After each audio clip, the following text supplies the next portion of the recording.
This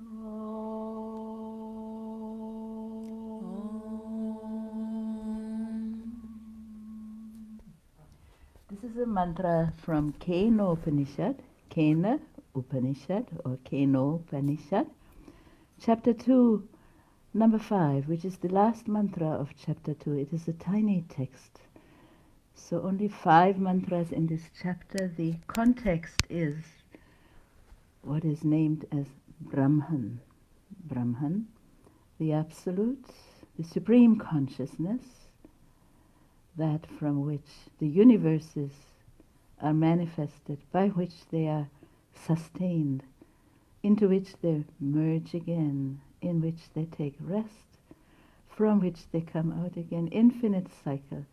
This is not spelled out so much in this Upanishad, but that is the concept of Brahman. It is our own highest self, because everything is included and everybody is included, so this great I am, absolute I am, includes all I ams. That is the context only. In that context you understand this mantra. We'll chant.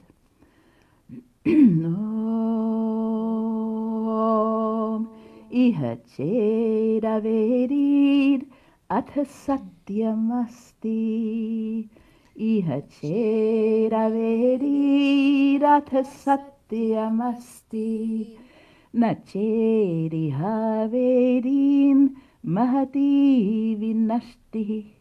Nacheri Haverin Mahati Vinashti. Bhuteshu Bhuteshu Vichitya Dhira. Bhuteshu Bhuteshu Vichitya Dhira. Pretyasmalokad Amrita Bhavanti. Pretyasmalokad Amrita Bhavanti. I will show again. Iha Cheda Vedirat Satyamasti. Iha Cheda Vedirat Satyamasti. Nacheri Havedin Mahati Vinashti. Nacheri Havedin Mahati Vinashti. Bhuteshu Bhuteshu Vichitya Dhira. Bhuteshu Bhuteshu Vichitya Dhira. Pretyasmalokad Amrita Bhavanti. Pretyasmalokad Amrita Bhavanti. We will chant it all together. Iha Cheda Vedirat Satyamasti. Nacheri Havedin Mahati Vinashti. Bhuteshu Bhuteshu Vichitya Dhira. Pretyasmalokad Amrita Bhavanti.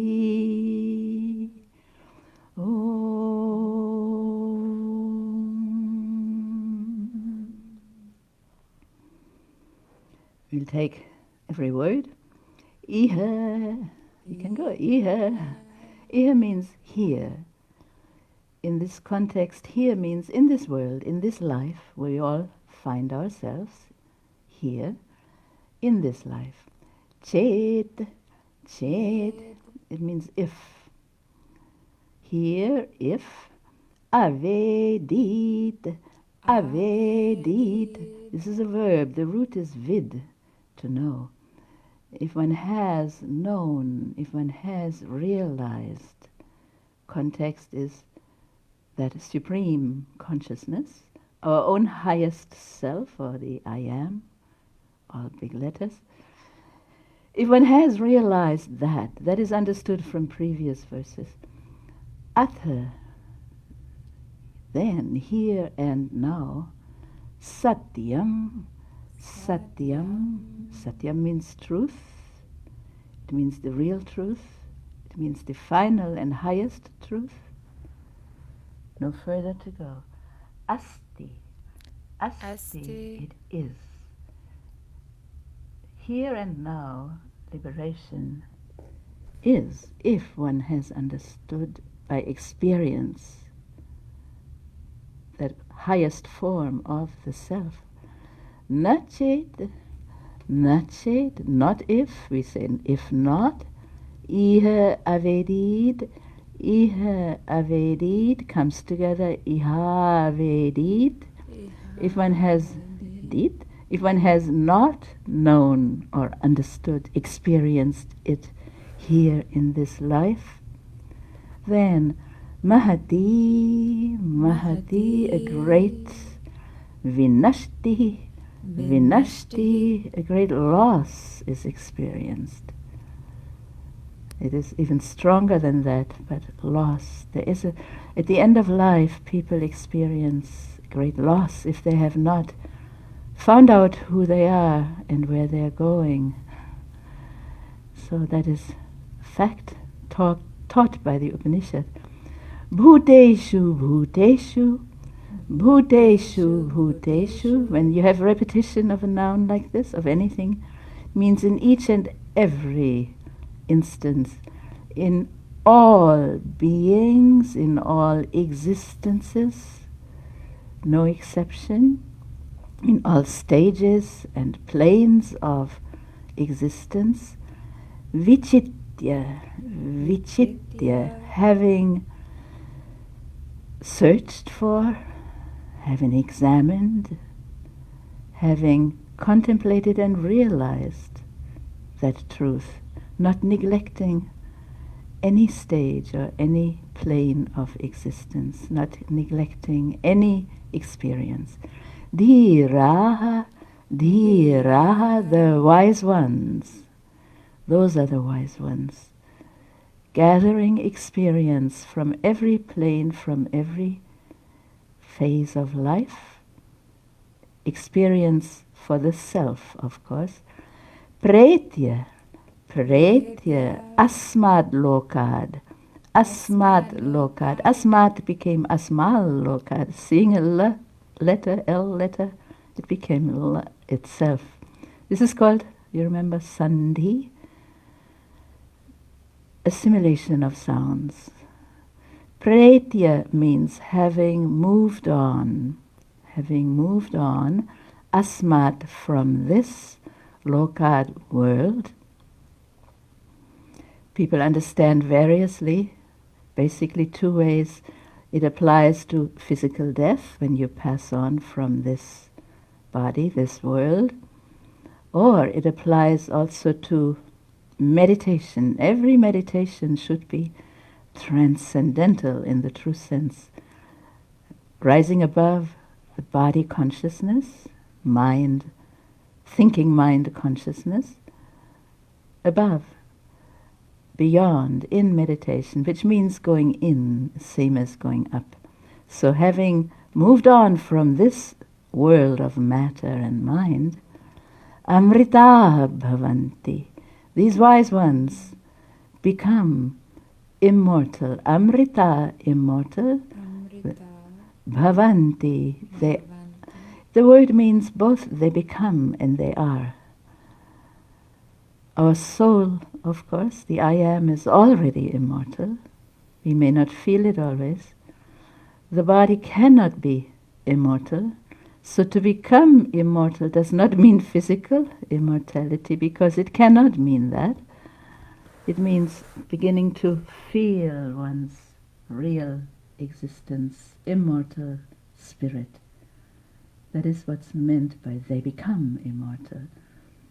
So basically, the teaching is that unless a person feels it in this life through meditation, through the practice, you will need all the yogas and all meditation.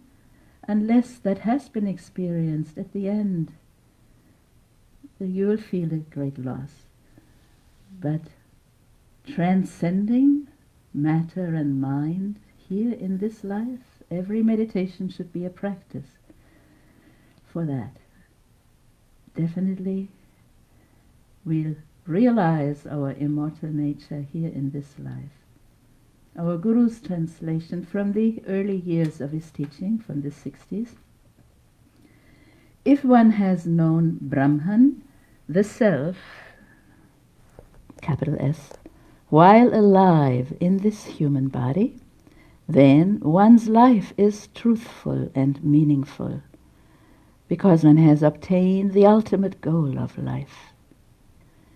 If one has not known Brahman, the self, here in this very life, then it is a great loss. Having realized the self, capital S, in all beings, living or non-living, and in all existences, the wise ones lift themselves above the physical plane and become immortal. Just a little bit of commentary on the same mantra. The person who knows Brahman becomes Brahman. The realization of oneness with Brahman is the teaching of the Upanishads. One who has obtained the realization of Brahman, or even a vision of Brahman in meditation, goes above the physical and mental plane to the supramental plane, the plane of the self, the residence of supreme consciousness. It's a famous mantra, and Upanishads have many of these type of statements. What we can do while we are on the journey to keep suggesting this to us, not to stop to liberation, till liberation is experienced. And in case you wonder, our Guru would say, you will be the first one to know, don't worry. You won't need others to certify that you have arrived. You will be the first one to know. That's by the way. But the real meaning for me is in the chanting, again, after grasping in your own language, in English, then back to the Sanskrit.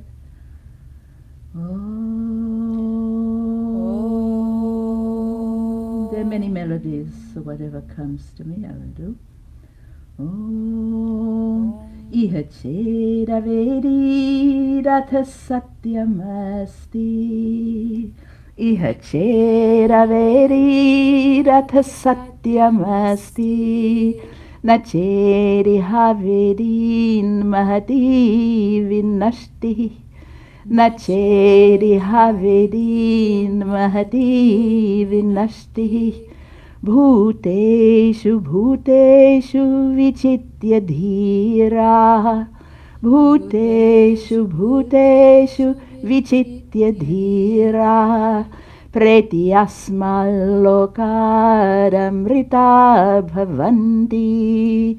Pretyasmal lokaramrita bhavanti. Iha chera veri ratha satyamasti. Iha chera veri ratha satyamasti. Nacheri haverin mahati vinashti. Nacheri haverin mahati vinashti. Bhuteshu bhuteshu vichitya dhira. Bhuteshu bhuteshu vichitya dhira. Pretyasmal lokaramrita bhavanti. Pretyasmal lokaramrita bhavanti.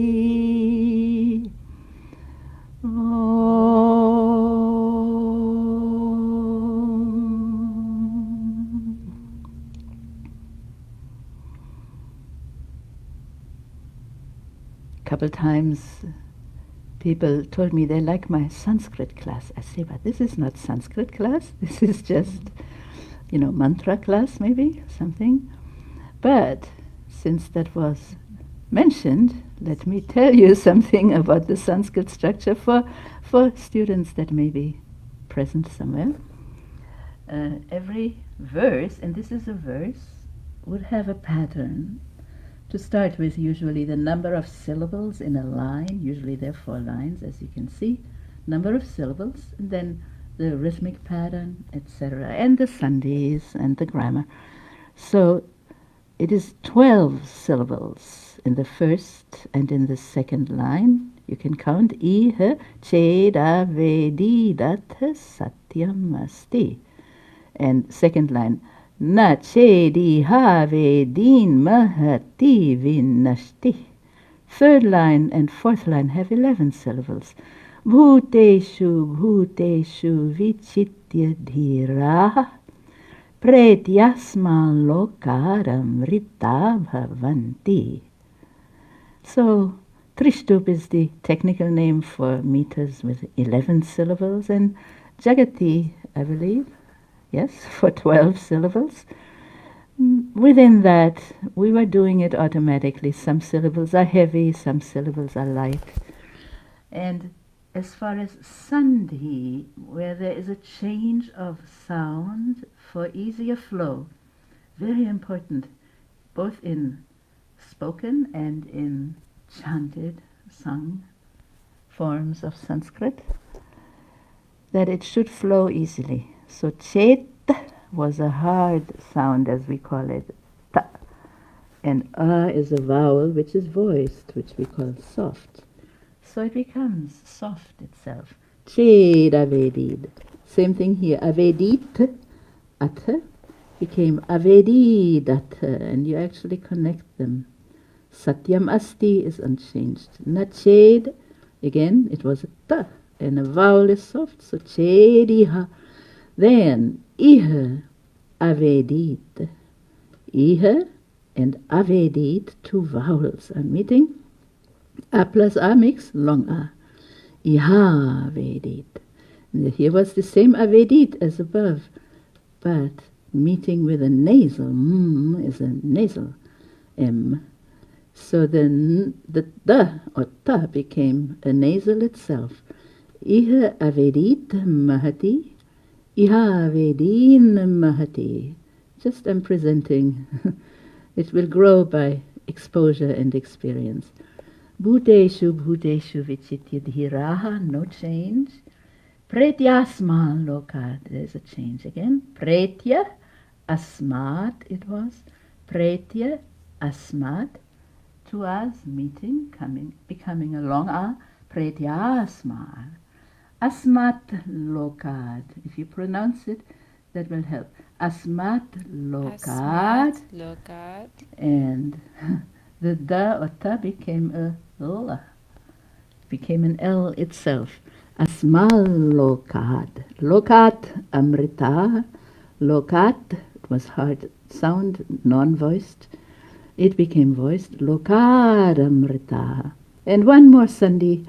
It was amrita bhavanti. That is too much to pronounce. So the ha sound, called the visarga, disappeared. Amrita bhavanti. So, there is always more to study in Sanskrit. One cannot study it in just one weekend or one session. Chanting at the end one more time. Iha. Now we can go together with the first melody, maybe. Iha chera veri datha satyamasti na chedi haverin mahati vinashti bhuteshu bhuteshu vichitya dhiraha pretyasma lokaramrita bhavanti. Comprehensive meaning. If one has known the truth, the highest Brahman, then here and now that truth is real for that person. There is liberation. If one has not known or realized Brahman in this life, then at the end a great loss is experienced. In all existences, in all beings, the wise ones search for and realize that source, the Brahman. And after moving on from this world, they are immortal. Moving on from this world has to happen in meditation also, yes? And then you realize you're already immortal. It cannot be translated easily into English. The mortal will remain mortal, the immortal will be experienced as our real nature. Om Shanti Shanti Shanti. Thank you.